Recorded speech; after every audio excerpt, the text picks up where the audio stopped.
喺遊行隊伍當中，首次有老師同社工自發參加。佢哋不滿政府推行教育改革政策嘅時候，冇向教育界進行諮詢，希望當局正視同尊重教師隊伍。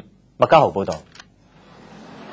60幾名教師同10幾名社工手持標語參加今次遊行。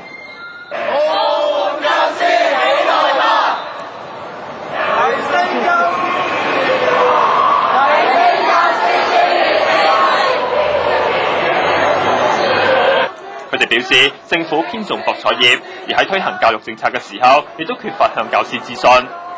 我哋嘅問題唔係單單係俾一啲資源或者俾一啲硬件，我哋就可以解決到。我諗都係需要係好多咁，始終我哋係面對教育嘅問題，係人嘅問題，唔係單單係呢啲硬件可以解決到。我哋就會覺得有時候政府推行一啲政策嘅時候，係真係缺乏去諮詢咗前線教師嘅一啲嘅聲音咯。所以我哋需要嘅係覺得我哋希望政府係可以多啲去了解前線教師佢哋工作嘅環境啊，佢哋我哋需要嘅係一個一啲清晰啲嘅教改嘅藍圖啊，或者我哋希望政策出嚟係配合到我哋前面嘅工作嘅。佢哋希望以理性行動喚起當局正視教育問題。對於有教師參與遊行，有立法議員希望政府要認真看待事件。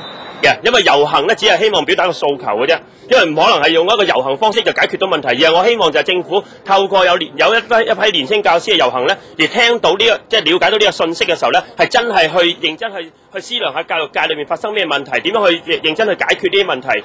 而中華教育會會長李佩林認為，每個人都有唔同表達訴求嘅方式，最重要係合法。對教師嘅訴求同埋教師工作所面臨嘅問題咧，我哋一直以嚟都不斷係從嚟冇中斷過嚟到向政府嘅有關部門嚟到反映。